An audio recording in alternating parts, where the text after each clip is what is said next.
बंगाल में हमने क्या क्या देख लिया, चुनाव भी देख लिया, बीजेपी का आना भी देख लिया, हिंसा भी देख ली, अब ये भी देख रहे हैं कि चुनाव आयोग के अधिकारियों को अवार्ड्स भी मिल रहे हैं। बंगाल के रिजल्ट के बाद मीडिया ने एक बात छुपाई है। 176 सीटों पे 30,000 वोट काटे गए और उन सीटों पे लगभग उतने ही मार्जिन से बीजेपी जीती है। ज्ञानेश कुमार जी को भाजपा में कब ऐसा पद मिलेगा? जब वो रिटायर होंगे तब देखना उनको क्या पोस्टिंग मिलती है।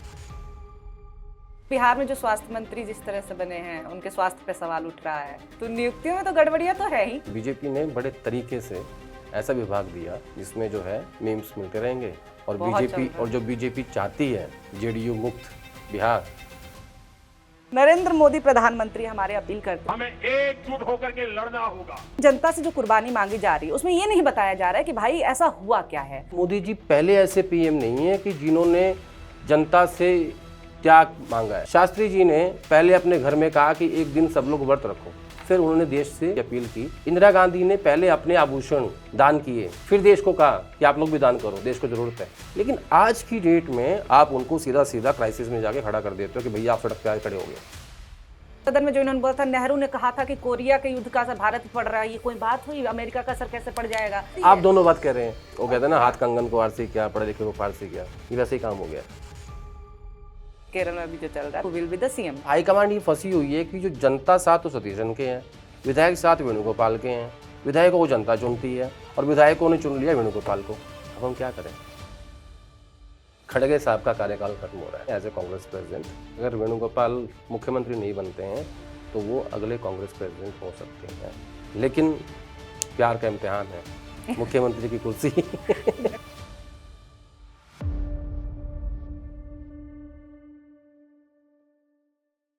नमस्कार दोस्तों, बंगाल में हमने क्या क्या देख लिया, चुनाव भी देख लिया, बीजेपी का आना भी देख लिया, हिंसा भी देख ली, अब ये भी देख रहे हैं कि चुनाव आयोग के अधिकारियों को अवार्ड्स भी मिल रहे हैं। पता नहीं प्रयोग है, संयोग है, या फिर वो एक्शन का रिएक्शन है, अवार्ड है, रिवॉर्ड है, क्या चल रहा है वहाँ पे? ये सब साफ साफ रिवॉर्ड है।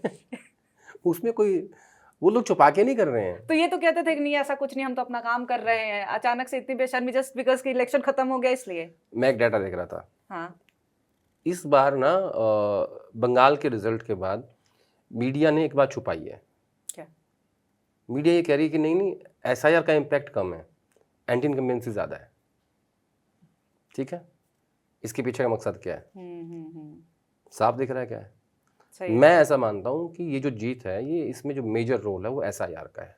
हाँ। जो आपने वोट काटे, 27 लाख लोगों के पास वोट देने का अधिकार आपने छीन लिया। 91 लाख आपने वोट काट दिए। 58 लाख के डिफरेंस से 2021 में टीएमसी जीती थी। ठीक है, और इस बार मैंने एक डेटा और देखा कि 176 सीटें, दैनिक भास्कर की रिपोर्ट थी, 176 सीटों पे 30,000 वोट काटे गए और उन सीटों पे लगभग उतने ही मार्जिन से बीजेपी जीती है। क्या इंटरेस्टिंग डेटा है।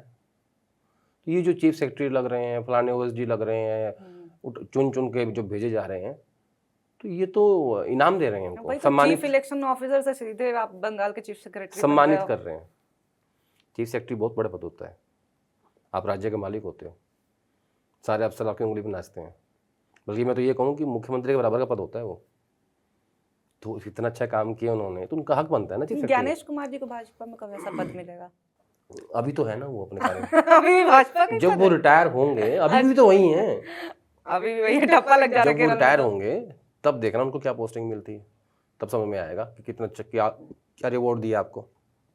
अच्छा, पद देने की जो बात है, तो ये विजय क्योंकि एक बहुत ब्रेथ ऑफ फ्रेश एयर नजर आया कि युवा तो नहीं कहेंगे, लेकिन राजनीति में उनके जैसे उम्र में युवा कहते हैं। 51 साल में युवा ही होता है। हाँ, राजनीति। राहुल गांधी 56 साल में युवा है ना। हाँ। तो विजय तो अभी नाबालिग है राजनीति के। हाँ, ये बात है। तो सचिन पायलट 47 साल के हैं, दीपेंद्र हुड्डा 46-47 साल के हैं। हाँ। ये सब युवा ही तो हैं। इसीलिए जो बहुत वृद्ध हो जाते हैं नेता, वो भी काम करते हैं क्योंकि उनकी भी उम्र ज्यादा फिर नहीं है। एनर्जी, सत्ता की जो एनर्जी होती है ना, वो किसी चीज में नहीं होती, किसी डाइट में नहीं होती। उदाहरण देता हूँ मैं। हाँ। तुम्हारा जिला कौन सा है? देवरिया। अगर मैं तुम्हें ये कहूँ ना कि देवरिया के सारे फैसले तुमसे पूछ के होंगे और तुम यहाँ की प्रधानमंत्री हो, तुम अपने चेहरे का ग्लो देखना, अपने चलने की स्पीड देखना, एनर्जी देखना, तुम कुछ मत खाना। वो जो सत्ता जब आपके ज़मीर को खुराक देती है ना, इसीलिए ये 80-80 साल में, 78 साल में, 77 साल में, 76 साल में आप ग्लो करते हो, आप दौड़ के चढ़ जाते हो, आप 4 ही घंटे सोते हो, आपको थकावट नहीं होती है, ठीक है ना। छुट्टियां नहीं लेते हो। ये सब सत्ता का खेल है। जिस दिन सत्ता नहीं रहेगी ना, उस दिन देखना। तो कुछ है इस सत्ता में जो आपको वो ड्राइव करती है, और ड्राइव नहीं करती है, मतलब 100 से ऊपर ड्राइव करती है।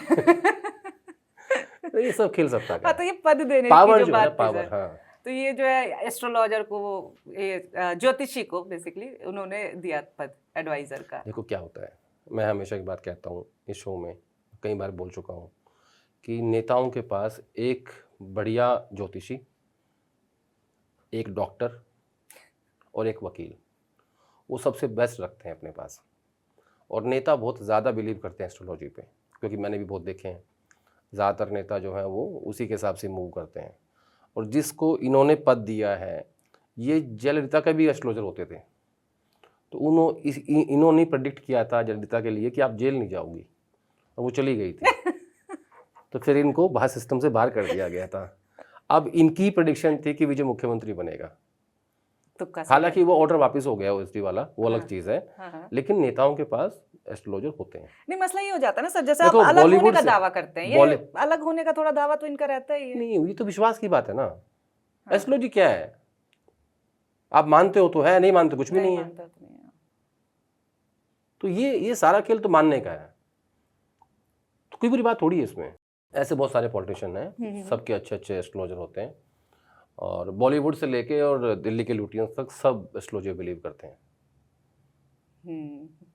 और बड़ा भारी यकीन करते हैं। अच्छा वकील, अच्छा डॉक्टर और एक बढ़िया ज्योतिषी हमारे साइंटिस्ट बिलीव करते हैं, हर नेता के पास होता है। हमारे वैज्ञानिक भी नहीं, नेता तो मैंने देखा है, इसलिए मैं बता सकता हूँ, साइंटिस्ट को मैंने देखा नहीं है। तो ये 3 चीज़ें जो है ना, इनके पास बेस्ट होती हैं। तो यानी कि ठीक है, इसमें उतना मसला नहीं है। लेकिन अब बिहार में जो स्वास्थ्य मंत्री जिस तरह से बने हैं, उनके स्वास्थ्य पे सवाल उठ रहा है, मुख्यमंत्री पे सवाल उठ रहा है, तो नियुक्तियों में तो गड़बड़ियां तो है ही। बीजेपी इतनी शातिर पार्टी है कि उन्होंने इतने बड़े नेता के बच्चे को ऐसा विभाग दिया जो उनके स्वास्थ्य से मैच नहीं करता। इससे ज़्यादा मैं कुछ कहना नहीं चाहता इसके ऊपर, क्योंकि मैं किसी की हेल्थ पे या पर्सनल लाइफ पे कमेंट नहीं करता। सही बात है, ये मेरी हैबिट में नहीं है। लेकिन बीजेपी ने बड़े तरीके से ऐसा विभाग दिया जिसमें जो है हर दिन जो है लोगों को मीम्स मिलते रहेंगे, सोशल मीडिया कंटेंट मिलता रहेगा, और जो बीजेपी चाहती है जेडीयू मुक्त बिहार, वो बन जाएगा। हाँ, वो इमेज ही बन गई। और बाकी जो बचेंगे वो इधर मर्ज हो जाएंगे। ये तो स्ट्रेटजी है। ऑलरेडी दिल्ली अलग जेब में पड़े होंगे सारे। वो तो है ही। अच्छा, ये नियुक्ति वाली जो बात चल रही है, तो उस पे अभी सीबीआई चीफ की नियुक्ति की बात जो है, तो उसमें राहुल गांधी ने डिसेंट नोट दिया है कि असहमति जताई। कल ही बैठक थी। ठीक है ना, अगर इनकी सहमति रहती है तो सही रहता, फिर सीबीआई वाले इतना परेशान कर रहे हैं। सीबीआई चीफ की नियुक्ति में प्रधानमंत्री, एलओपी और सीजीआई, ये तीनों लोग बैठते हैं। लेकिन क्या हुआ कि 60 से ज़्यादा नाम दिए गए एलओपी को सरकार की तरफ से, वो सब आईपीएस अफसर थे। कहा कि इनमें आप इनको देख लीजिए, इनमें से हम सीबीआई चीफ बनाएंगे 60। लेकिन जो उनकी एसीआर होती है वो नहीं दी गई, अपने नाम दे दिए। इन्होंने कहा कि भाई इनकी जो डिटेल है पूरी, इनका एसीआर है, मुझे दो आप, ताकि मैं पढ़ सकूं उसको। तो वो टालते गए तो आखिर में कहा कि नहीं, आपको ना हम मीटिंग में देंगे एसीआर, जो कल शाम को हुई थी पीएम हाउस पे। तो उन्होंने कहा कि मैं 60 लोगों का एसीआर बैठ के कैसे पढ़ूंगा मीटिंग में। सही बात है। तो इसलिए जब वो अपने घर गए, उन्होंने पीएम को कहा कि देखिए आपने मुझे कोई डिटेल नहीं दी इन लोगों की, तो मेरा इस पर डिसीजन नोट है। 5 मिनट में बैठक खत्म होगी। उसके बाद वो बैठ के चाय वाय पीते रहे, तीनों बैठ के गप्पे मारते रहे होंगे देश के बारे में, दुनिया के बारे में। कुछ असर होता है इसका कि अगर कोई डिसीजन नोट देता है तो? अधिकार है लोपी का। तो वो अपने घर गए, फिर वहाँ से एक डिसीजन नोट उन्होंने बनाया और उठा के ट्वीट कर दिया कि ये मेरा राइट है, और मुझे क्योंकि पर्याप्त जानकारी नहीं दी गई, इसलिए मैं नए सीबीआई चीफ के बनने का विरोध करता हूँ, असहमति जताता हूँ। सिंपल है। नहीं तो इसका अगला स्टेप फिर क्या होगा? नहीं, अगला स्टेप क्या होगा? जो पीएम चाहेंगे वो सीबीआई चीफ बनेगा। तो आप तो मतलब आप पूरे गणित से ही बाहर हो गए, फिर तो वो किसी को भी बनाएंगे। अच्छा वो तो एशिया वैसे भी बनाएंगे। अगर अगर इनके पास 3-4 नाम दिए होते और उन 3-4 नाम में से ये किसी एक नाम को प्रपोज करते। हाँ देखो अधिकारियों में भी तो लोभी होती है ना, हम्म, जो सीबीआई चीफ बनेगा कुछ सरकार के पक्ष के होंगे, कुछ इधर के होंगे, वो भी तो होता है। तो कुछ तो किसी को तो एड्रेस करते ये एज ए एलओपी। उन्होंने कुछ करने नहीं दिया, उन्होंने कहा कि ये 60 से ऊपर नाम है, इन पर स्टडी कर लो और ले आओ। एसीआर दिया नहीं तो उन्होंने कहा कि मेरी तो असहमति है। ऐसे हुआ ये। तो ये राष्ट्रपति की अब शक्तियों जो जैसे ही है। प्रधानमंत्री जी चाहेंगे वो सीबीआई चीफ बन जाएंगे। तो ये तो हो ही रहा है देश में, जो प्रधानमंत्री चाह रहे हैं वही हो ही रहा है। नहीं, वही होता भी है, होना भी चाहिए। होना भी चाहिए। फिर आप ही लोग क्योंकि कहते हैं कि ये तो मोदी जी मोदी जी हैं, मोदी जी हम हैं, सब तो के आदरणीय हैं। थाली ताली बजा सकते हैं उनके लिए। नरेंद्र मोदी प्रधानमंत्री हमारे अपील करते हैं। और सर देखिए, ये ऐसा नहीं है कि नेशन को एड्रेस करते हैं कि हम 8 बजे एड्रेस करेंगे क्योंकि गंभीर मुद्दा है, एक रैली से एक तो करते हैं, मतलब पूरा चुनावी माहौल टाइप का सीन होता है और 2 दिन लगातार करते हैं। और आप ये देखिए कि ये जनता से जो कुर्बानी मांगी जा रही है उसमें ये नहीं बताया जा रहा है कि भाई ऐसा हुआ क्या है। कई लोग समर्थन कर रहे हैं कि नहीं नहीं देश हित में तो करना होगा, कई लोग विरोध भी कर रहे हैं कि ये क्या बात हुई। लेकिन समर्थन और विरोध के परे स्थिति ऐसी क्या है कि आज ये दिन आ गया है कि हमारे प्रधानमंत्री को इस तरह की अपील करनी पड़ रही है। जनता को किन चीज़ों के लिए आगे तैयार रहना पड़ सकता है अब? आज तारीख है 13 मई और 4 मई को रिजल्ट आया था 5 राज्यों का। तब तक हमारे देश में कोई ऐसी गंभीर स्थिति नहीं थी कि आप सोना मत खरीदो, आप फर्टिलाइज़र का कम उपयोग करो, आप विदेश मत जाओ, आप पेट्रोल का कम इस्तेमाल करो, वर्क फ्रॉम होम करो, क्लासेस बच्चों को ऑनलाइन क्लासेस कराओ। तो मुझे लगता है कि स्थिति वाकई में गंभीर है। चुनाव ने रोका हुआ था कि चुनाव हो जाएं और बीजेपी बंगाल जीत जाए, वो जीत गई। तो अब देश की याद आई। तो देश की याद अब आपको ले चलता हूँ 28 फरवरी को। 28 फरवरी को अमेरिका और इजराइल ने मिलकर ईरान के ऊपर हमला किया। तब से ये युद्ध शुरू हुआ और तब से ही उसके बाद से ही एनर्जी क्राइसिस पूरे वर्ल्ड में शुरू हो गया था। और हमारे यहाँ शुरुआत तो पहले ही हो चुकी थी, लेकिन चुनाव ने उसको ढक रखा था। बाकी देशों में, ऑस्ट्रेलिया में, फिलीपींस में, श्रीलंका में इसके असर देखे गए हैं। मैं देख रहा था कि ऑस्ट्रेलिया का डाटा आ रहा था कि वहाँ $2 का 1 लीटर तेल मिलता था पेट्रोल, वो काफ़ी हद तक $3.5-4 चला गया था। अब क्योंकि वो लोग देश चलाने को और चुनाव को अलग अलग रखते हैं।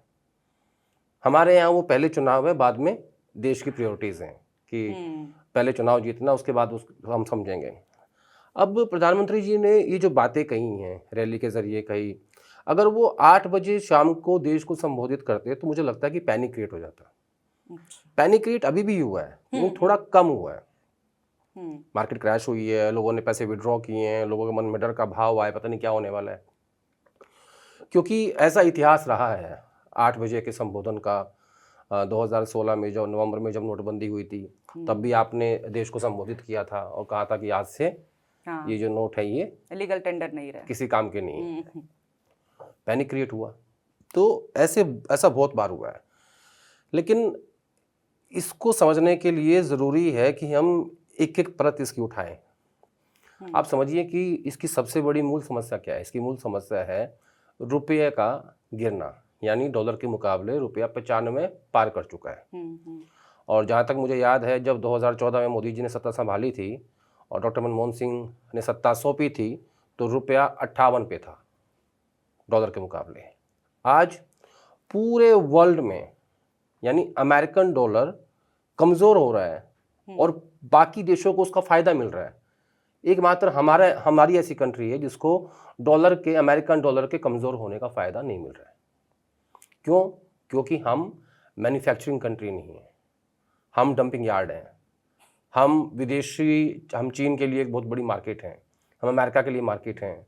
इसलिए अमेरिका डील भी हुई थी अभी कुछ दिन पहले, आपने देखा होगा, जिसमें हमने सब कुछ दे दिया अपना। ठीक है, तो इसके रुपये का कमज़ोर होना। अब 3 चीज़ों का जिक्र किया मोदी जी ने।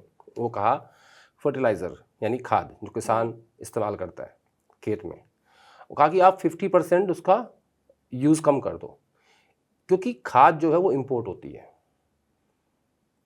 इंपोर्ट जब होगी तो वो उसका पैसा कैसे जाएगा? डॉलर में।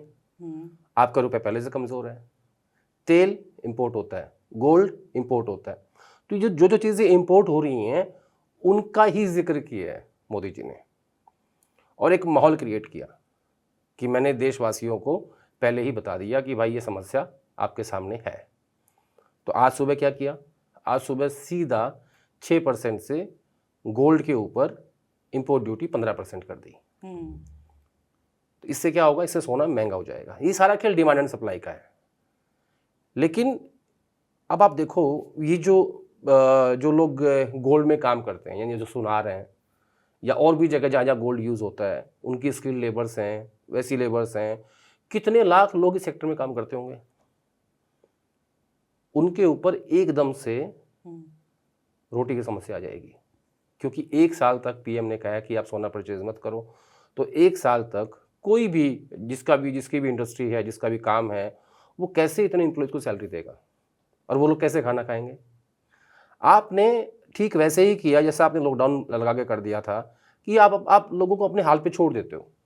अरे भाई, आप सरकार हो, आपको लोगों ने चुना है, आप इस बात के लिए जाने जाते हैं कि नहीं ये मोदी का नया भारत है, और आपकी छाती 56 इंच की है, और हम सबको इस बात के ऊपर गर्व भी है। तो आपको पहले उनका समाधान करना चाहिए कि भाई ठीक है, 1 साल तक आप सोना परचेज नहीं करेंगे, ऐसा मैं कह रहा हूँ, लेकिन ये जितने भी लोग इसमें गरीब लोग काम करते हैं, जो मजदूर हैं, जो स्किल लेबर है, वो अपनी रोटी कैसे खाएगा, इसका इंतजाम तो करो। ये कौन करेगा। यानी आप चुनाव से पहले भी मांगते हो और चुनाव के बाद भी मांगते हो। चुनाव से पहले आप वोट मांगते हो, चुनाव के बाद आप त्याग मांगते हो, है ना। आप तो मांग ही रहे हो, आप दे क्या रहे हो।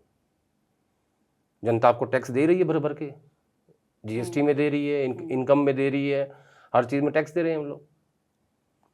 7.5 से 8% लोग हैं जिनके पास ये गाड़ी हैं, जो पेट्रोल यूज़ कर रहे हैं। 80 करोड़ से ऊपर तो लोग राशन नहीं खा रहे हैं सरकार से।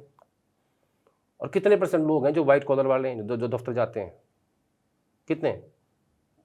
3% आई थिंक, मतलब कुछ भी नहीं है। 100 करोड़ लोग ऐसे हैं जिनकी आमदनी 8,000 पर महीने की है, जो उससे गुजारा करते हैं। तो जनता तो आपको दे ही रही है, आप उनको रिटर्न कब दोगे। आपने सिंपली कह दिया कि भाई ठीक है, 1 साल तक सोना परचेज मत करो, बहुत अच्छी बात है जी, लेकिन उस सेक्टर में काम करने वाले लाखों लोगों को आपने क्या कहा, उनका समाधान आपने क्या किया। कुछ नहीं किया आपने कहा कि ठीक है, मैंने अपील कर दी है, और मेरी अपील दुनिया मानती है, देश मानता है। हाँ मानता है, मैंने कहा मना किया, देश ने हमेशा आपकी अपील मानी है। और फिर क्या हुआ कि जब ये सब हो गया तो फिर नेक्स्ट डे एक नैरेटिव दिया गया। वो नैरेटिव क्या था कि मोदी जी पहले ऐसे पीएम नहीं है कि जिन्होंने जनता से त्याग मांगा है, अपील की है। इससे पहले इंदिरा गांधी ने, लाल बहादुर शास्त्री जी ने, इन सब ने भी जनता से सहयोग मांगा है। भाई, जो आज जहां हम खड़े हैं 2026 में, और जब शास्त्री जी थे और इंदिरा गांधी थी, तब देश की क्या स्थिति थी, तब देश के पास क्या रिसोर्सेज थे, तब देश की कितनी पॉपुलेशन थी, कितना उनके पास भंडार था अनाज का, कितने उनके पास उस टाइम पैसे थे, कितनी टैक्स कलेक्शन थी। आप उसको भी तो कंपैरिजन करोगे ना। ठीक है, अब इन्होंने क्या कहा कि ठीक है, आप लोग ना तेल कम यूज़ करो, पेट्रोल कम यूज़ करो, डीजल कम यूज़ करो, लेकिन ये खुद रोड शो कर रहे थे। ठीक है, दूसरा क्या कहा, आप विदेश मत जाओ। आप विदेश जा रहे हो 5 दिन की यात्रा पे।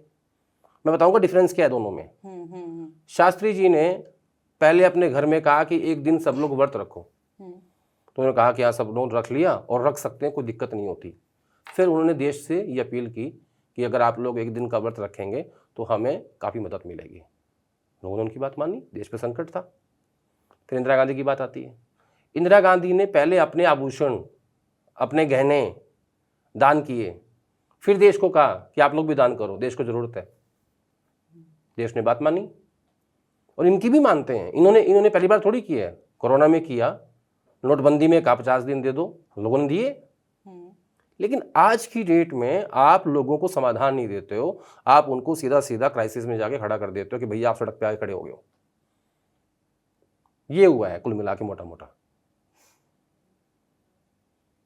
तो अब क्या होगा, जैसे आज इंपोर्ट ड्यूटी बढ़ी है, आप देखना कल या परसों में, मोस्ट प्रोबेबली कल रात को 12 बजे या परसों में, हम बात कर रहे हैं 13 मई को हम रिकॉर्ड कर रहे हैं ये, ताकि दर्शक उसको रिलेट कर सकें। नहीं तो बाद में ट्रोलिंग भी जाएगी हमारी। अच्छा, हाँ। अब क्या होगा? अब पेट्रोल डीजल यानी पेट्रोलियम जितने प्रोडक्ट्स हैं अब उनके दाम बढ़ेंगे और ठीक ठाक बढ़ेंगे, क्योंकि मॉल तो पहले क्रिएट कर दिया कि पूरे वर्ल्ड में प्रॉब्लम है। अरे वर्ल्ड की प्रॉब्लम तो 3 महीने चल रही है, फरवरी एंड में शुरू हो गई थी। आपने अभी ध्यान दिया उसके ऊपर, और आपने ये ध्यान ही नहीं दिया कि हमारा रुपया कमजोर हो रहा है डे बाय डे, हम उसको कैसे ठीक करें। आप चुनाव में बिजी थे, तो वर्ल्ड की क्राइसिस तो चल रही है 2 महीने से 2.5 महीने से। आपका ध्यान अभी आया उसके ऊपर, इसलिए आपने एक दिन में आके ये कह दिया कि भाई आप ये काम करना बंद कर दो। आज इम्पोर्ट ड्यूटी गोल्ड पे बढ़ी है, कल आप देखना पेट्रोल डीजल और जो बाकी चीज़ें हैं, सीएनजी है, एलपीजी है, जितने भी प्रोडक्ट्स हैं जो पेट्रोल या क्रूड ऑयल से निकलते हैं, उन सब के दाम कितने बढ़ेंगे और कहाँ तक जाएंगे। अब अगला बताता हूँ एक और बात। आज मैं आज ही पढ़ रहा था सुबह सुबह, हरदीप पुरी जी कह रहे हैं कि मेरी तेल कंपनियों को रोज का 1000 करोड़ का घाटा हो रहा है। पहली बात तो कह रहे हैं कि मेरी, पहले इससे पहले क्या बोलते हैं कि इन पे हमारा कंट्रोल नहीं है, ये निजी कंपनी है, बट कंट्रोल तो गवर्नमेंट ऑफ इंडिया का ही है ना। ठीक है, 28 फरवरी से लेके 13 मई के बीच में अगर आपकी हरदीप पुरी जी की तेल कंपनियों को पर डे का घाटा 1000 करोड़ हो रहा है, तो जो पिछले 10 सालों में जब इंटरनेशनल मार्केट में कच्चा तेल सस्ता था, उसका मुनाफा जो कमाया था आपकी तेल कंपनियों ने, वो कहाँ गया? आपने देश को राहत नहीं दी। जब 60 रुपये 70 रुपये पर बैरल कच्चा तेल बिक रहा था, क्या आपने इस देश की जनता को राहत दी? क्या आपने तेल सस्ता किया, पेट्रोल सस्ता किया, डीजल सस्ता किया? नहीं किया।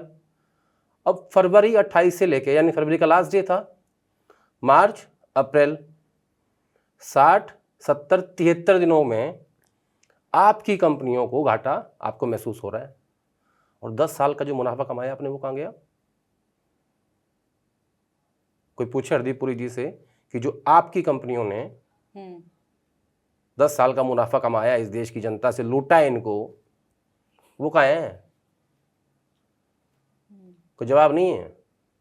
फिर कहेंगे मेरी तेल कंपनियों को मेरी तेल कर्जे लेके आए थे। सर देखिए, जब अपील किया प्रधानमंत्री ने, उसके बाद से जो सबसे बड़ी आलोचना हुई ये हुई कि आप अभी कह रहे हैं कि तेल पे कम खर्चा करो, उसके बाद से लगातार इनकी रैलियां और रोड शोज हो रहे हैं, और हवाई शो होता है वो, जिसमें लोग कह रहे थे किससे चल रहा है, गौमूत्र से चल रहा है क्या? वो भी तो तेल से ही चल रहा है। तो अब जाकर के अब आज खबर आ रही है कि प्रधानमंत्री जो अपना कॉन्वॉय है ऑफिशियल, उसमें 50% की कटौती कर रहे हैं। तो वो भी तो कोशिश कर ही रहे हैं अपनी तरफ से कि लोगों तक मैसेज जाए। नहीं, करनी ही चाहिए उनको, उन्हीं की कोशिश काम आएगी। But is it enough? देश की जनता उनकी बात सुनती है, समझती है, मानती है, मानी है। पहले भी इसके उदाहरण भी हैं। नोटबंदी के टाइम पे मानी, कोरोना के टाइम पे मांगी, लॉकडाउन लगाया आपने तब मानी, कभी नहीं आपको मना किया लोगों ने। अब क्योंकि इस बात को लेकर आलोचना शुरू हुई कि आप देश से तो त्याग मांग रहे हो, और आप खुद रोड शो कर रहे हो, आप खुद 5 दिन के लिए आप विदेश की यात्रा पे जा रहे हो। ठीक है, प्रधानमंत्री के लिए ज़रूरी होता है क्योंकि वो देश को रिप्रेजेंट करते हैं, मैं उसके मना नहीं कर रहा हूँ, लेकिन आप इस देश के रोल मॉडल हो, और कम से कम उन 40% लोगों के तो हो जो आपका प्योर वोट बैंक है।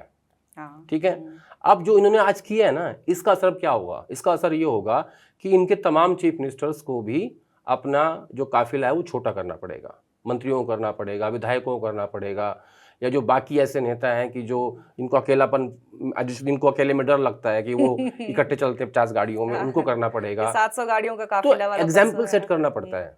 तो ये इन्होंने इसलिए की है कि कम से कम मेरे जो अपने लोग हैं, मेरा जो कैडर है, उसमें संदेश जाए, और ताकि यहाँ से शुरुआत हो सके।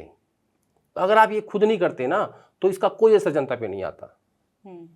अब कम से कम लोग बात तो करेंगे कि भाई पीएम ने कोशिश करी है कि वो अपना काफिला छोटा कर दिया। अब उसके बाद मुख्यमंत्री को करना पड़ेगा, कैबिनेट मिनिस्टर को करना पड़ेगा, सांसदों को करना पड़ेगा, विधायकों को करना पड़ेगा, और जो बाकी कंसर्न लोग हैं जो जिनके काफिले बड़े होते उनको करना पड़ेगा।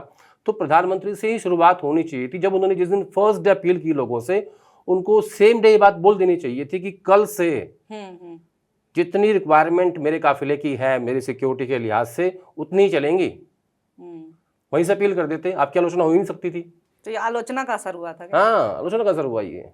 चलिए, आलोचना सुनते तो हैं कम से कम। जब आपने ये देख लिया, नहीं इस मामले में प्रधानमंत्री मोदी बहुत शार्प हैं। उनको पता होता है कि ज़मीन पे क्या हो रहा है, लोग मेरे बारे में क्या सोच रहे हैं, लोग क्या कहते हैं, इस बात का क्या असर हुआ। वो हमेशा ना वो करते रहते हैं वाटर टेस्टिंग। जैसे यूजीसी आया था, फेंक दिया, असर क्या हुआ, फिर बैकडोर से घुमा के वापस ले लिया। हाँ। तो उनको पता होता है कि लोग मेरे बारे में क्या सोच रहे हैं। अच्छा देखिए, पीआर की जब बात होती है, भाजपा का बहुत स्ट्रांग माना जाता है कि भाजपा हमेशा ये दिखाती है कि हम बहुत मजबूत हैं, देश बहुत मजबूत है, विश्वगुरु है। जैसे हॉर्मुज वाला, जब पूरा हॉर्मुज का मामला चल रहा था, नहीं हॉर्मुज से जहाज आ रहे हैं, जितने जहाज भी आ रहे हैं उतने पे तालियां भी बजती थी, शोज भी जाते थे। तो ऐसी एक पार्टी जो सरकार में है, उससे जुड़े हमारे जब प्रधानमंत्री अगर ये अपील खुल करके आकर के कह रहे हैं बिना इमेज की परवाह किए कि हाँ दिक्कत तो है, ठीक है, इसका मतलब है उन्होंने 2 दिक्कत महीने, नहीं है। हाँ, पर है कि वो कह रहे हैं हमने 2 महीने सरकार ने पूरी कोशिश की, अब अपील कर रहे हैं। बहुत भारी दिक्कत है, बुखार नहीं है, टाइफाइड है, ठीक है, और टाइम से उपचार नहीं हुआ ना तो कुछ भी हो सकता है। सर कहाँ पे हैं अभी हम लोग मुझे ऐसा लग रहा है कि हमारा देश जो है वो मंदी की तरफ बढ़ रहा है, इकोनॉमिक क्राइसिस। एक बात समझ लो, अगर पेट्रोल डीजल इनके दाम बढ़ेंगे, केरोसिन एलपीजी, देखो गोल्ड का एक दायरा सीमित है, लेकिन एनर्जी सेक्टर का जो दायरा है ना वो बहुत बड़ा है। उसका असर हर चीज़ पे आएगा, ट्रांसपोर्टेशन पे आएगा, फल दूध सब्जी राशन सब महंगा हो जाएगा, तेल तो महंगा होगा ही होगा। तो हर किसी की रसोई पे इसका असर पड़ेगा, गांव से लेके मुकेश अंबानी तक। सही बात, ठीक है। तो ऐसा नहीं है, इस दौर में जहां भारत सरकार 80 करोड़ लोगों को राशन दे के रोटी खिला रही है, उसमें अगर ये इम्पैक्ट आएगा तो इसका असर हर किसी की रसोई पे, हर किसी की थाली पे आएगा। हम लोग मंदी की तरफ बढ़ रहे हैं और ये गंभीर संकट है। इनको कैसे रुपए को ठीक करना है, उसको कैसे, मतलब जितना वो कमज़ोर होता जा रहा है हर रोज़। कल भी मैंने देखा, कल भी मतलब 95 क्रॉस कर गया था। तो उसको ये कैसे रिकवर करें, ये सरकार के सामने सबसे बड़ी चुनौती है। लेकिन सर एक नैरेटिव जो बनाया जा रहा है, अब जितने भी शोज इस अपील के बाद से हुए हैं, सब यही थे कि अगर भारतीय इतने खर्चे कम कर दें तो हमारे देश में इतने करोड़ की बचत होगी और हम मतलब हमारे पास कोई दिक्कत नहीं रहेगी। मतलब ऐसा लग रहा है ना कि अगर हम भारतीय खर्चीले नहीं होते तो वो अमेरिका से ऊपर होते। तो ये भी नैरेटिव बनाया जा रहा है कि अगर देश हित में आप खर्चा कम करिए अपना, आप ही लोग ज्यादा खर्चा करते हैं। इसमें जनता का दोष कितना है और सरकार की नाकाबिलियत का दोष कितना है? मेरी बुआ की मूंछ होती है ना तो मेरा चाचा होता। अब मैं आपको एक डाटा देता हूँ जी। भारत में सिर्फ 3%, मुझे पता था ये सवाल आएगा, ये डाटा मैं इसलिए लेके आया हूँ। भारत में सिर्फ 3% लोग हैं जो विदेश यात्रा करते हैं, total out of 140 crore people. केवल 14% लोग हैं जो वाइट कॉलर दफ्तर जाके नौकरी करते हैं, जो वर्क फ्रॉम होम भी कर सकते हैं। 7.5% लोगों के पास अपनी कार है, टोटल 7.5%। 100 करोड़ से ज़्यादा लोग हर महीने 8,000 रुपये पे गुजारा करते हैं। क्या ये लोग सोना परचेज कर सकते हैं? ये बचाओगे तो वो हो जाएगा, ये करोगे तो वो हो जाएगा, कुछ नहीं होगा। लोग अपना जीवन जी रहे हैं अपने हिसाब से। आप लोग एक नैरेटिव गढ़ते हो, आपको एक व्हाट्सएप मैसेज आता है और आपको उसके बाद आप पूरे देश में माहौल बनाते हो। 2 महीने से कहाँ थे? 70 दिन से काम चल रहा है, तो तब क्यों नहीं बताया लोगों को कि ये क्राइसिस आने वाला है? मोदी जी कह रहे सरकार ने जितना हो सकता था किया 2 महीने में। क्या किया? आप इसलिए चुप थे क्योंकि चुनाव था। अगर चुनाव नहीं होता ना, 28 फरवरी के तुरंत बाद ही ये आज जो ये स्थिति पैदा हो रखी है, ये वो साफ साफ आ जाती सामने। आपको सिर्फ चुनाव ने रोका। कल कुछ नहीं कहा, इससे 2 दिन पहले अपील की है, यानी 10 तारीख को। 4 को रिजल्ट खत्म हुआ, उसके बाद ये मुख्यमंत्री बनाने में बिजी हो गए और जैसे उसे फुर्सत मिली, खाली हुए, तो आपने देश को ये बता दिया कि भाई हम क्राइसिस में हैं। और जब किसी भी देश का प्रधानमंत्री जब इतनी बड़ी बात मन से बोलता है कि आपको ये सब कटौती करने की आवश्यकता है और हम लोग संकट में हैं और हमें ये करना चाहिए, तो इससे आप अंदाज़ा लगा लो कि संकट कितना बड़ा है। और ये जो गोल्ड वाली बात है कि जिस तरह से इन्होंने बढ़ाई है चीज़ें, इंपोर्ट ड्यूटी बढ़ाई है अभी सर, क्योंकि शादियों का सीजन आ गया है। इस समय सबसे ज़्यादा गोल्ड अगर खरीदने की बात की जाए तो ये शादियों का सीजन जो ठंड में होता है, गर्मी में होता है, वो अभी चल रहा है। इस तरह से उस दिन जब उन्होंने अपील की थी, उस दिन ये भी कहा गया था कि नहीं नहीं सोने के दाम भी नहीं बढ़ेंगे, उस पर असर नहीं होगा, बस हम चाहते हैं कि आप खर्चा कम करिए। लेकिन 2 दिन बाद ही इंपोर्ट ड्यूटी इस तरह से बढ़ा दी गई है। अब आप देखिए कि कुछ ज्वेलर्स जो हैं, लखनऊ से भी वीडियोज आती हैं कि वो सड़क पे बैठ गए हैं इसके विरोध में, क्योंकि उनको नुकसान हो रहा है। वहीं पे ऐसी भी वीडियोज है जहाँ पे एक ज्वेलर रोते हुए कह रहा है कि मोदी जी ने कहा है तो मानेंगे क्योंकि हम थाली ताली भी बजाए थे, उनकी बात मानते हैं। तो ये देखिए पॉलिटिकल टेक्निकल पहलू के अलग एक भावुक पहलू भी तो इससे जुड़ा हुआ है सोने के साथ। क्या इसका भी फायदा उठाने की कोशिश की गई है? ये भावुक पहलू सिर्फ टीवी के कैमरे के सामने है, उससे अकेले में मिल लेना। अगर वो तुम्हारे कंधे पे सर रख के ना रोए तो मुझे बता दियो। ये सब देखो, मीडिया नैरेटिव एक अलग चीज़ है और सच्चाई एक अलग चीज़ है। यहाँ समस्या क्या है, सच्चाई से भागते हैं। आप पहले एक्सेप्ट करो कि हाँ समस्या है, फिर देश को बताओ, फिर समाधान ढूंढो उसका। लोगों को बताओ कि मुझे आपसे इतना सहयोग चाहिए। आप लोग पहले तो ये कहते हो कि हाँ समस्या है, फिर ये कहलवाते हो कोई समस्या नहीं है। समस्या तो आप लोगों के खर्चे हैं, आप उनको कट शॉर्ट करो। अरे भाई आप सरकार हमें दे क्या रही है? सरकार हमसे ले रही है। हाँ। आप इनकम टैक्स लेते हो, आप जीएसटी लेते हो, आप रोड टैक्स लेते हो, आप सेस लेते हो, ठीक है, कोई आप टोल टैक्स लेते हो। अब कोई ऐसी चीज़ है जो आप हमें दे रहे हो। बिजली देते हो तो बिल भरना पड़ता है, गैस सिलेंडर देते हो तो पैसे देते हैं। क्या दे रहे हो आप हमें? आप उल्टा मांग रहे हो। चुनाव से पहले वोट, उसके बाद त्याग। और उसमें भी तो होता है कि फंड्स जाते हैं, जैसे पीएम केयर फंड लेकिन पे भी उसके तो बावजूद भी लोगों को गुनहगार बना के खड़ा कर दिया गया कि जैसे आप लोगों की लाइफस्टाइल के कारण हम यहाँ पहुंचे हैं। अगर आप लोग अपना लाइफस्टाइल कम कर दें, आप लोग विदेश ना जाएं। अरे कितने लोग विदेश जा रहे हैं घूमने के लिए? 1.5 लाख रुपए तोले सोना है। जिनके यहाँ शादी है जाकर उनसे पूछो कौन खरीद रहा है। सही बात है, सही बात है। अभी तुम्हारी शादी हुई थी, कितना सोना लिया तुमने? बहुत कम। कितना बताओ? मैंने तो बनवाया ही नहीं था कुछ भी, मैं उधर से बना। जबकि तुम नौकरी करती हो, ठीक ठाक सैलरी लेते हो। जब तुम्हारा ये हाल है तो जो ग्रामीण के इलाकों में जो शादियां होंगी, अभी जो शादी का सीजन आ रहा है, कौन सोना ले पाएगा? कोई भी नहीं। और जो आपने हालात पैदा कर दिए हैं, कोई इस तरफ झांकेगा भी नहीं। सही बात है। और सेम स्थिति हुई थी जब लॉकडाउन लगा हुआ था, जब नोटबंदी थी, माफ करना, जब लोगों के यहाँ शादियां थी, तो उस बात को भी कैसे हंस हंस के बताया जा रहा था। और अब सेम स्थिति वैसे पैदा होगी। और कहते थे कांग्रेस आपका मंगलसूत्र छीन लेगी, मंगलसूत्र छीन लेगी, लेगी। शादी हो तो गहना मत खरीदो। अच्छा एक चीज है, बयान जो होता है ना, मैंने देखा है कि घूम घाम के पिछले 12 साल में सारे मोदी जी के सीएम वर्सेस पीएम वाले आ जा रहे हैं।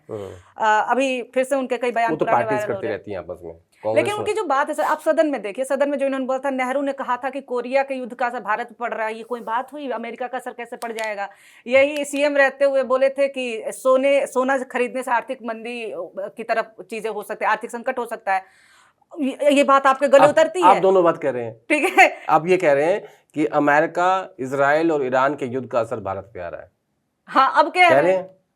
अब कह रहे हैं कि देखो ये जो रुपया है या जो सोना है, इसका असर हमारे अर्थव्यवस्था पर पड़ रहा है या हमारे ऊपर आ रहा है। हाँ। वो भी कह रहे हैं, सब कह रहे। तो वही है ना कि ये मिसकैलकुलेशन होता है या फिर केवल ये है कि नहीं, बयान दे देता हूं? मिसकैलकुलेशन नहीं होता, जानकारी की कमी? ये चुनावी भाषण होते हैं, बयान दे अच्छा। देते हैं, जनता को अच्छे लगते हैं, फिर वोट आती हैं, फिर आप कुर्सी बैठ जाते हो, फिर आप भूल जाते हो। लेकिन आपको ये पता नहीं था कि क्राइसिस कभी ना कभी आपके सामने भी आ सकता है। आ गया वो तो है ही। वो कहते हैं ना, हाथ कंगन को आरसी क्या, पढ़े लिखे को फारसी क्या। ये वैसे ही काम हो गया। और आज का जो ये दौर है ना सोशल मीडिया का, और ये ट्विटर का, फेसबुक का, आपके पुराने वीडियोस 1 मिनट में फैक्ट चेकर बाहर निकालते हैं, बता देते हैं कि देख लो क्या हुआ। अब कल देखो आप क्या हुआ कि निशिकांत दुबे ने एक ट्वीट किया, द हिंदू की स्टोरी लगा दी, कहा कि इंदिरा गांधी ने भी देश से सहयोग मांगा था। ठीक है, वो द हिंदू की स्टोरी थी ही नहीं, फेक थी वो, लेकिन वो चल गई और लोगों ने मान लिया होगा। किसी को देखो, आम जनता को क्या पता फैक्ट चेक क्या होता है। उसने चला दिया, सांसद जी ने, वो चल गया। जब तक हिंदू ने फैक्ट चेक करके बताया कि ये फेक है, तब तक तो वो लाखों लोगों तक पहुंच चुका था। हाँ, और वो फैक्ट चेक कितने लोग तक पहुंचेगा ये भरोसा नहीं है। और यही लोग, यही मंत्री जो कि एआई की वाली चीजें शेयर कर रहे हैं, फेक हो भी, वो एआई के उपयोग बोल करके चैनल बंद करा देते हैं। आईटी एक्ट में भी तो डाल रखा है। अब इस पे तो क्या ही बोलूं। अच्छा सर, इस सारी चीजों के बीच में एक बार फिर से पिछली बार जब गैस सिलेंडर वाली भी दिक्कत हुई थी तब भी ये हुआ था कि विपक्ष पैनिक फैला रहा है, अभी हो रहा है कि विपक्ष पैनिक फैला रहा है। विपक्ष क्या करे, अभी क्या करना चाहिए उनको इस पे? उनको देखिए हथियार तो मिल ही गया कि बताइए इतनी बड़ी संकट नहीं, थी। ये चाहते हैं कि विपक्ष सारे चुनाव हारता रहे, अपने घर बैठ जाए, सारे स्टेट और पूरा देश इनको जीत के दे दे और ये जो चाहे वो करें। भाई विपक्षी पार्टियों का काम है कि वो सत्ता में बैठे लोगों की आलोचना करें, उनकी नीतियों की आलोचना करें, वो जो काम कर रहे हैं उसके बारे में देश को बताएं कि ये ठीक नहीं हो रहा है, ठीक है, यहाँ सरकार गलत है। विपक्ष का काम ये तो होता है। क्या कोई विपक्ष ऐसा है किसी भी देश में कि जो अपनी सिटिंग गवर्नमेंट की तारीफ करता हो? अदर देन मायावती जो यूपी में यूनिक योगी जी की सरकार की तारीफ करते हैं, यूनिक केस है। वो एक अलग चीज है। पूरे वर्ल्ड में एक भी सरकार ऐसी नहीं है जो विपक्षी पार्टियां जहां उसकी तारीफ करती हो। विपक्ष का काम है, ये मीडिया का काम है सरकार को बताना कि आप यहाँ गलत कर रहे हो, आपकी ये नीतियां गलत हैं, ये जनता के हित में नहीं है, ये देश के हित में नहीं है, ये समाज के हित में नहीं है। तो पैनिक फैला कौन रहा है? अगर प्रधानमंत्री जी ने जिस तरीके से इसको पेश किया लोगों के सामने, पैनिक तो वहीं से फैला ना। मार्केट भी क्रैश हुआ है, विड्रॉल भी बहुत ज़्यादा हुआ है, लोगों ने जो कैश विड्रॉ किया कल, ठीक है, और अब लोगों के मन में, और असली पैनिक क्रिएट होगा पता कब? मुझे लगता है वही कल रात को या परसों तक। इनको ये उम्मीद है, अभी ये लोग देख रहे हैं क्योंकि प्रेसिडेंट ट्रम्प आज चाइना जा रहे हैं, वो वहाँ प्रेसिडेंट चीन के प्रेसिडेंट से मिलेंगे और इनको लगता है कि वहाँ से ईरान का रास्ता निकलेगा। लेकिन अगर ईरान का रास्ता निकल भी जाएगा वहाँ से, जितने ये हमले हुए हैं, जितने तेल के कुएं हैं, जहाँ वो वहाँ पे काम नहीं हो रहा है, अगर आप उनको ऑपरेटिव करोगे भी उसमें भी 6 से 8 महीने लग जाएंगे। मैं मान लूँ कि चाइनीज़ प्रेसिडेंट और ट्रम्प की मीटिंग से कोई रास्ता निकल गया, उसके बावजूद भी 8 महीने लगें, 10 महीने लगें, 12 महीने लगें, उसको ऑपरेटिव करने में, सब कुछ नॉर्मल होने में इतना समय लग ही जाएगा। तो ये जो इकोनॉमिक क्राइसिस आज की डेट में सामने खड़ा हुआ है, ये थोड़ा सा लंबा है, इतना छोटा नहीं है। नहीं, तैयार रहना है जनता। हाँ, तैयार रहना जनता को। आपको मोदी जी ने कह दिया है कि आपको तैयार रहना है। अब उनसे बड़ी अपील तो कोई है नहीं हिंदुस्तान में। जब उन्होंने ही कह दिया है तो खत्म होगी बात। तो सर, विपक्षी पार्टियों की क्योंकि बात हुई, तो अभी जो मेन ऑपोजिशन पार्टी है कांग्रेस, वो खुद में बड़े बदलाव करते हुए नजर आ रही है। हरियाणा की खासतौर से अगर हम बात करें तो जो बृजेंद्र सिंह की सद्भाव यात्रा निकलती है 7 महीने पहले, वो यात्रा अब उसमें राहुल गांधी शामिल होते हैं। हरियाणा कांग्रेस की सबसे बड़ी समस्या मानी जाती रही है कि भाई यहाँ गुटबाजी बहुत है, कि हुड्डास का है, इधर का उधर का है, जाट, सारी चीजें देखी जाती हैं। तो क्या बृजेंद्र सिंह की यात्रा में राहुल गांधी का शामिल होना गुटबाजी को वहां पे खत्म कर रहा है क्या, या करेगा? नहीं, गुटबाजी को और बढ़ा रहा है। पर उस यात्रा का तो मकसद था कि चलो एक हो जाते हैं। नहीं, जैसा जिस चश्मे से राजनीति को तुम देखती हो उससे मैं नहीं देखता। देखो, गुटबाजी सिर्फ कांग्रेस में नहीं है, गुटबाजी हर पार्टी में है, सिर्फ हरियाणा में नहीं है, हर राज्य में है, ठीक है, चाहे किसी भी राज्य में, सब पार्टियों में गुटबाजी है, हर पार्टी में। अब आपका जो सवाल था हरियाणा के ऊपर, उसकी बात बता देता हूँ आपको। राहुल गांधी जो यात्रा में शामिल हुए हैं और जो वो चले हैं और उन्होंने जितना खुल के बोला है कि मैं आपके साथ हूँ, भारतीय राष्ट्रीय कांग्रेस आपके साथ है, हरियाणा की कांग्रेस आपके साथ है, इतना खुल के मैंने कभी गांधीज को बोलते हुए नहीं सुना। गांधीज हमेशा इशारे में बोलते हैं। मैं गांधी फैमिली की बात कर रहा हूँ। जब भी वो ऐसे पब्लिक में कहीं जाके बोलते हैं किसी को लेके, मुझे याद है कि रणदीप सिंह सुरजेवाला चुनाव लड़ रहे थे चौटाला साहब के खिलाफ, तो सोनिया गांधी गई थी वहाँ पे, तो उन्होंने कुछ ऐसा कहा था, अगर मैं अच्छे से याद कर पा रहा हूँ, तब मैं फर्स्ट ईयर में था, मुझे याद आ रहा है वो, कि रणदीप को जिताओ, मैं तुम्हें तोहफा दूंगी। तो लोगों को लगा कि शायद चीफ मिनिस्टर बनाएंगी, ठीक है, और लगना भी चाहिए था किसी भी साधारण इंसान को। तो लोगों ने चौटाला को हरा दिया। तो गांधी हमेशा इशारों में बोलते हैं, इतना खुल के बोलते हुए मैंने किसी व्यक्ति के लिए, और गांधी फैमिली से किसी को पहली बार देखा है। एक तो ये पहली बात हुई। दूसरी बात ये हुई है कि जिस आपने कहा कि गुटबाजी इससे और बढ़ जाएगी। कैसे बढ़ जाएगी? क्योंकि राहुल गांधी ने एक पावर सेंटर और क्रिएट कर दिया, विजेंद्र सिंह, ठीक है, तो इससे गुटबाजी और बढ़ेगी। जो नेशनल लीडरशिप चाहती है कि वो रहे, ये खुद भी चाहते हैं कि गुटबाजी रहे, तभी इनकी इंपॉर्टेंस रहेगी। जब तक अच्छा। दो लोग लड़ेंगे नहीं, वो थाने में नहीं जाएंगे, वो कोर्ट में नहीं जाएंगे, उनको कौन पूछेगा? किनको? पुलिस को, जज साहब को, है ना? हाँ हाँ हाँ। ये वैसा ही है। नहीं, गुटबाजी खत्म करने वाली बात मैंने इसलिए बोली क्योंकि सर जो हरियाणा कांग्रेस के प्रेसिडेंट है नरेंद्र राव, ये मार्च तक बोलते थे कि ये तो इनकी प्राइवेट यात्रा है, प्राइवेट है। अब वही राहुल गांधी के आने के बाद बोल रहे हैं कि ये कांग्रेस की यात्रा है। ये यात्रा प्राइवेट से कांग्रेस की यात्रा तो बन गई ना, कई लोग साथ तो आए ना उसके बाद। सबने स्टार्टिंग में यही कहा, राव नरेंद्र ने कहा, और शायद मुझे याद है कि जो इंचार्ज हैं भी के प्रसाद, उन्होंने भी कहा था कि ये उनकी निजी यात्रा है, कांग्रेस पार्टी की नहीं है। शायद हुड्डा साहब ने भी कहा था। तो जैसे ही वो राहुल गांधी के पास गए और अपनी टी शर्ट लेके सद्भाव यात्रा की टी शर्ट लॉन्च की जब उन्होंने, उस दिन वो यात्रा आधिकारिक रूप से कांग्रेस पार्टी की यात्रा में कन्वर्ट हो गई थी। ठीक है। आप याद कीजिए, जब राहुल गांधी भारत जोड़ो यात्रा कर रहे थे तो उस वक्त भी उन्होंने डिफरेंट जगहों पे ये बात कही कि पार्टी के नेताओं को, विधायकों को, सांसदों को, या जो बनना चाहते हैं, ठीक है, जो कतार में हैं, उनको भी अपने अपने क्षेत्रों में यात्रा निकालनी चाहिए, ताकि आपको एक सेंटीमेंट मिले कि हो क्या रहा है ज़मीन पे। तो उस भारत जोड़ो यात्रा के बाद किसी व्यक्ति ने जो यात्रा निकाली है पूरे स्टेट की, वो विजेंद्र की यात्रा है।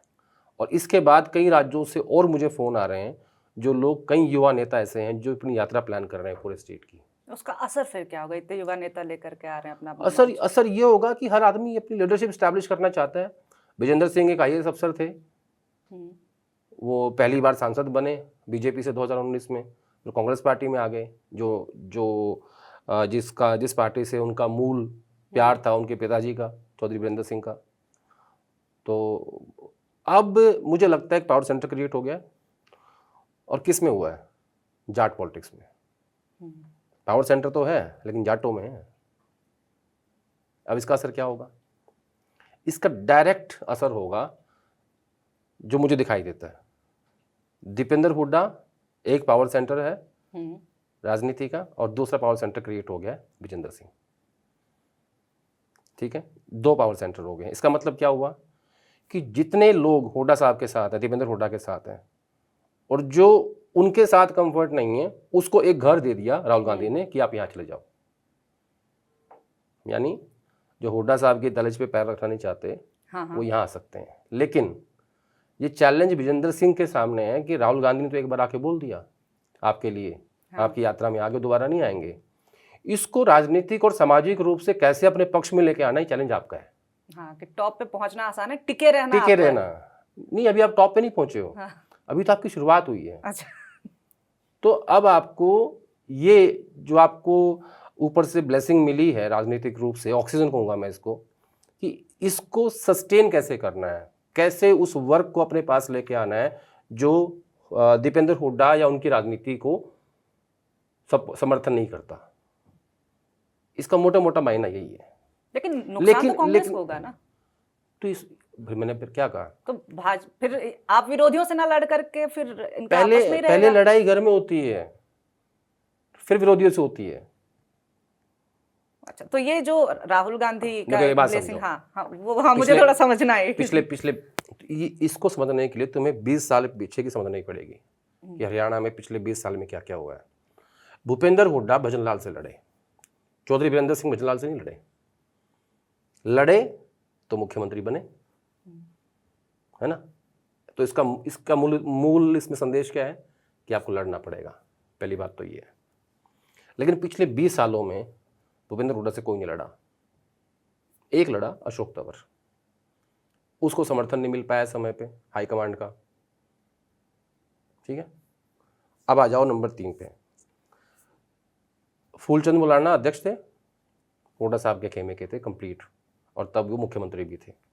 उसके बाद अशोक तंवर बनते हैं, उसके बाद शैलजा बनती, शैलजा भी थोड़ी सी लड़ी, और तो हमेशा से ही उनके अलग खेमे में रही हैं। अदर देन कि जब वो मुख्यमंत्री बने तब उनके साथ थी। और फिर उदयभान कंप्लीटली हुड्डा साहब। तो अब कोई एक घर पैदा हुआ है जिसको हाईकमांड ने ऑक्सीजन दे के पैदा किया है, वो विजेंद्र सिंह का है।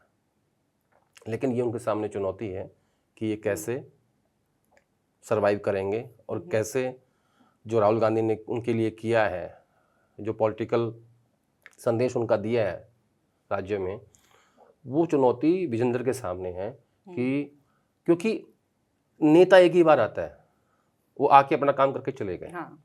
और वो चुनौती आपके ऊपर है। तो ये और इक्वली हुड्डा साहब की भी है, मतलब दीपेंद्र हुड्डा की भी है, इक्वली है, क्योंकि उनको भी तो अब सतर्क होना पड़ेगा ना।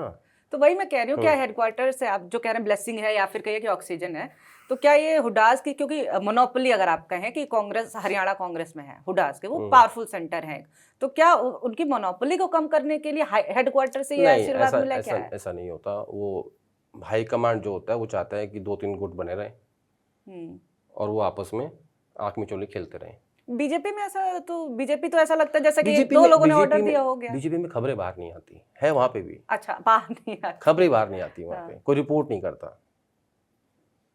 सबको पता है कि वसुंधरा एंटी है भजनलाल शर्मा के, सबको पता है वो एंटी है सतीश पुनिया के, सबको पता है कि खट्टर और नैब सिंह सैनी के 2 खेमे हैं अलग अलग, पता है ना। सबको पता है कि असम में हिमंत बिस्वा शर्मा और सोनेवाला आमने सामने है, नहीं पता। शिवराज सिंह चौहान और यादव जी आमने सामने हैं मध्य प्रदेश में, पता है ना। कहाँ नहीं है, किस प्रदेश में, किस पार्टी में गुटबाजी नहीं है, या किस देश में नहीं है, छोड़ इंडिया की तो बात तो। ऐसा नहीं होता राजनीति में, ये साधारण बातें हैं। लेकिन सर ये भी तो माना जाता है ना कि जैसे कि अगर गुटबाजी है भी, लेकिन अगर कुछ हुआ है तो जो अमित शाह या फिर जो हाई कमांड है बीजेपी का, उसका अगर कुछ ऑर्डर है तो सारे लोग मान रहे हैं। यहाँ पे है कि नहीं, हमें दो, इस चीज का बवाल चलता है, ये लोग सॉफ्ट हो जाते हैं अपने नेता पे। कारण है उसका, हाँ, क्योंकि बीजेपी आज के टाइम में बहुत स्ट्रांग है। उनकी अपनी सरकार करीब करीब 16 राज्यों में है, 17 राज्यों में है, ठीक है। 3rd टाइम केंद्र में है लगातार, 3री बार। तो जब सत्ता में आप बैठे होते हो और आपका इतना कंट्रोल होता है, और वो भी सामने जब हाईकमांड मोदी और अमित शाह जैसे लोग हों, तो आपका जो इकबाल होता है ना, उसके आगे सब सिर झुकाते हैं। कांग्रेस पार्टी में क्या है कि कांग्रेस पार्टी में अभी सत्ता सिर्फ 4थे राज्य में बनी है, अभी शपथ नहीं हुई है, संघर्ष जारी है, ठीक उस पे भी जाएंगे, ठीक है। तो यहाँ अभी हाईकमांड कमजोर है, ये फर्क है। और ये भी डर है ना बीजेपी लेके चली जाएगी, थोड़ा सा असंतोष हुआ तो। नहीं, वो अलग चीज़ है। लेकिन यहाँ हाईकमांड कमजोर है, इसलिए आपको ऐसा लगता है, इसलिए गुटबाजी ज़्यादा दिखाई देती है। जब हाईकमांड मजबूत होता है ना, तो फिर सब लेट जाते हैं, नतमस्तक हो जाते हैं, जैसे उधर हो रखे हैं, है ना। हाँ। जिसको चाहें उसको सीएम से हटा दें, बताओ, हटा रहे हैं ना। तो फिर ये क्या है, ये हाईकमांड और उसकी मजबूती और उसके डंडे का असर है। तो लेकिन क्या ये सवाल क्योंकि उठता है, जैसे ही हरियाणा कांग्रेस की बात होती है, कोई भी नेता अगर उभर रहा है तो उठता है कि क्या हुड्डास का जो एरा है उस पर असर आने वाला है, क्या वो एरा खत्म होने वाला है? देखो 2014 में चुनाव हारे थे पहली बार हुड्डा साहब 10 साल के कार्यकाल के बाद। 2009 में उनकी 40 सीट आई थी, पूर्ण बहुमत नहीं आया था, तो कुलदीप बिश्नोई की पार्टी तोड़ के और आपने सरकार बनाई थी। ऐसे ही जब सेकंड टर्म बीजेपी का आया 2019 में, तो खट्टर साहब को भी समर्थन नहीं आया, उनकी भी 40 सीट आई और दुष्यंत चौटाला की पार्टी का समर्थन लेके उन्होंने सरकार बनाई। तो 19 में भूपेंद्र हुड्डा और कुमारी शैलजा जी अध्यक्ष थी और हुड्डा साहब नेता प्रतिपक्ष थे। इनको मौका दिया गया, 14 में हारे, 19 में हारे। फिर 2022 में कंप्लीट उदय भान को अध्यक्ष बना के और हुड्डा साहब को नेता प्रतिपक्ष, ये कहा कि आप हरियाणा जो है वो आपके जिम्मे है पूरा का पूरा। 70 टिकटें, 72 टिकटें 90 में से हुड्डा साहब ने बांटी इस चुनाव में, जिसमें आप 37 सीटों पे आगे सिमट गए और आप थर्ड टर्म भी आप चुनाव हार गए। तीसरी बार कांग्रेस पार्टी केंद्र में हारी है, तीसरी बार हरियाणा में हारी। अब सवाल ये है कि आपने जाटों में एक पावर सेंटर क्रिएट कर दिया, अच्छा किया जी, लेकिन जो बीजेपी जाट और गैर जाट की राजनीति कर रही है, उस गैर जाट को काउंटर करने के लिए आपके पास क्या रणनीति है? कुछ नहीं।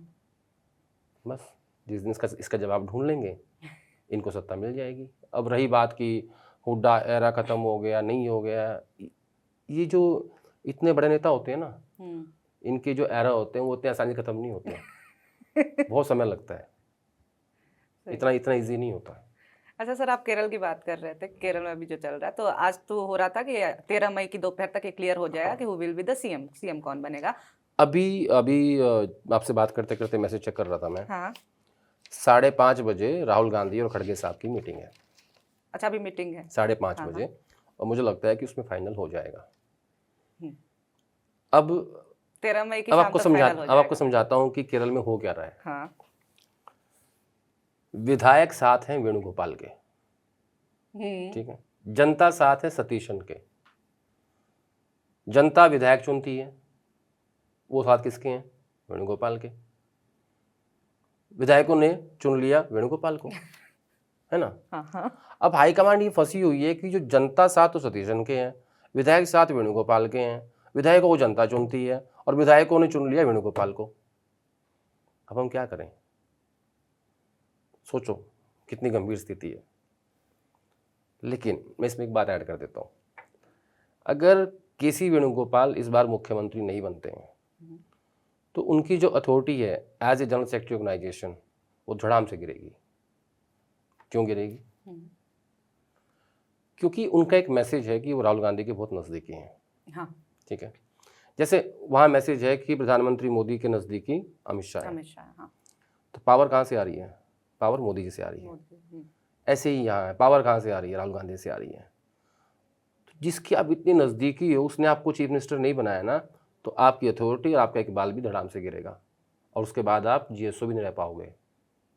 कोई आपकी सुनेगा ही नहीं।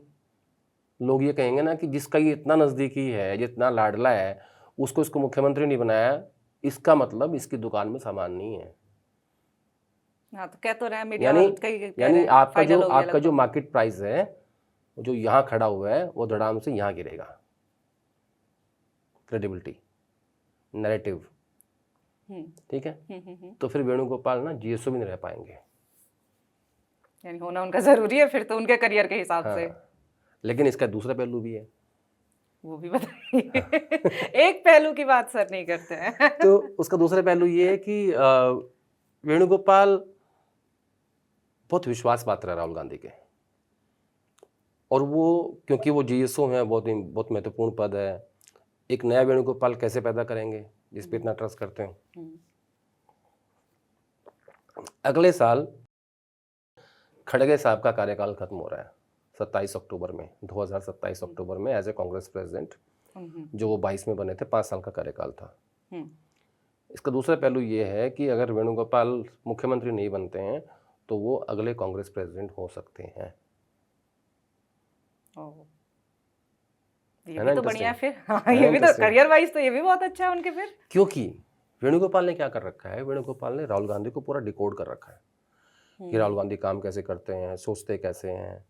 राहुल की पे पीएचडी आप कुछ बता रहे थे। हाँ, वही उसी पे आ रहा हूँ कि वो सोचते कैसे हैं, वो कैसे मुख्यमंत्री बनाएंगे।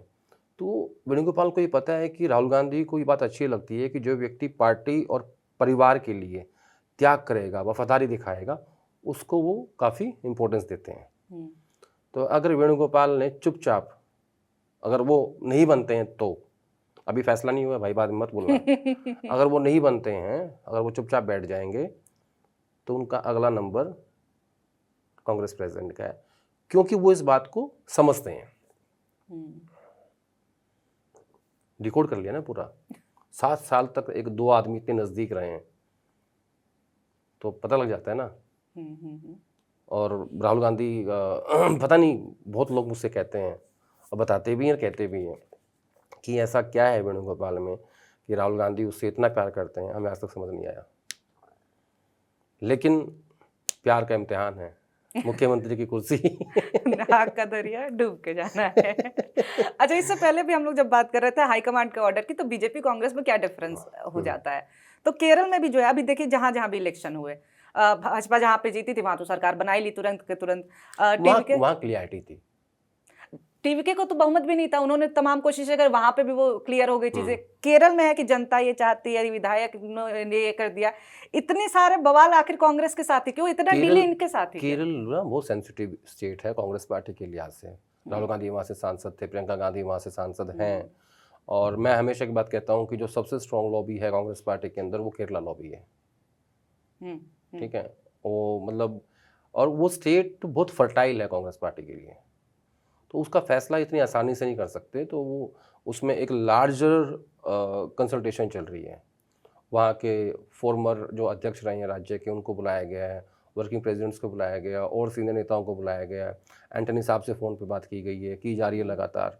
तो जितने भी स्टेक होल्डर्स हैं उन सब से चर्चा करके ही कहीं पहुंच पाएंगे। और यहाँ तो ये भी हुआ कि यार अगर ये तीनों जो है ना, रमेश चन्नीथला, वी डी सतीशन और वेणुगोपाल, राहुल गांधी ने तो ये भी पूछा कई लोगों से कि इन तीन के अलावा कोई नाम बताओ, चर्चा करते हैं उसके ऊपर भी, कोई नाम आया नहीं। अगर वेणुगोपाल नहीं बने ना तो मुझे एक चीज़ लगती है, तो फिर सतीशन भी नहीं बन पाएंगे। अच्छा, फिर वेणुगोपाल की कोशिश ये होगी कि रमेश चन्नीथला बन जाए कॉम्प्रोमाइज कैंडिडेट। तो कॉम्प्रोमाइज्ड पीएम पे सवाल उठाना, कॉम्प्रोमाइज्ड कैंडिडेट नहीं, राजनीति में कॉम्प्रोमाइज के मायने अलग अलग होते हैं, वो कहाँ कहाँ इस्तेमाल होता है। एक वर्ड का एक मतलब नहीं होता। जी बिल्कुल सही बात है ये। तो ठीक है सर, फिर एपिसोड को अंत की तरफ लेकर के चले। मेरे पास जितने सवाल हैं मैंने आपसे पूछ लिए, और बाकी सवाल जनता आपसे पूछ लेगी कमेंट बॉक्स में। वैसे भी लोगों के सवाल बहुत होते हैं आपसे, क्योंकि आप जवाब से ज्यादा आप सवाल भी खड़े करके जाते हैं। ये आपके बारे में कहा भी जाता है। खुद मैं और नीरज से जब डिस्कस कर रहे थे तो यही बात हो रही थी कि लोग क्यों सर को इतना याद करते हैं, क्योंकि सर जवाब से ज्यादा ना सवाल छोड़ करके जाते पता हैं। नहीं, मैं इतना सोचता नहीं हूँ, मुझे लगता हमें है पता कि चल जाए, हम सोचने लगते हैं ना नहीं, कि मैं बात तो सही बोल रहे हैं। मैं जब आप लोगों के सामने बैठता हूँ तो मैं बिल्कुल ऐसा बिल्कुल ब्लैंक बैठता हूँ, और मुझे लगता है कि जो तुम पूछोगे उसका जवाब मैं स्पॉन्टेनियस दूंगा, बस। यही हम लोग साथ ना उल्टा है, मैं हम सवाल भर के आते हैं, ना आप मैं पूरा एकदम सवाल निकाल दिए, हम ना मैं blank हो तैयारी जाते करके हैं। आता हूँ, ना मैं कुछ सोचता हूँ, मैं बिल्कुल रिलैक्स होके आता हूँ। मैं कुछ नहीं, मुझे मतलब मैं अगर स्पॉन्टेनियस रहता हूँ तो ज़्यादा अच्छा बोल पाता हूँ, इसको ऐसा समझ लो। और हम जब तैयार होते हैं अच्छे से तभी सर के सामने सवाल पूछ पाते हैं। सर काफी सीनियर है, तो सर सवाल जो है लोग आपसे पूछेंगे। नेक्स्ट में अगर नीरज सर आ जाते हैं तो उनको भी बता दिया जाएगा। नहीं, आप वही सवाल आप उनके पूछें। सवाल लेना, लोगों के सवाल हाँ, तो आप लोग जरूर मेंशन करें, हम लोग वो सवाल जरूर लेंगे और आदेश सर जवाब भी देंगे और कुछ सवाल फिर से छोड़ जाएंगे। ठीक है, चलिए, आपने ये एपिसोड देखा इसके लिए बहुत शुक्रिया, बहुत धन्यवाद। और मॉलिटिक्स को सपोर्ट करते रहिए क्योंकि हमले बहुत हो रहे हैं, और इसके लिए एक ही काम करना है, सब्सक्राइब करना नहीं भूलना है। वीडियो देखने के लिए बहुत शुक्रिया, बहुत धन्यवाद।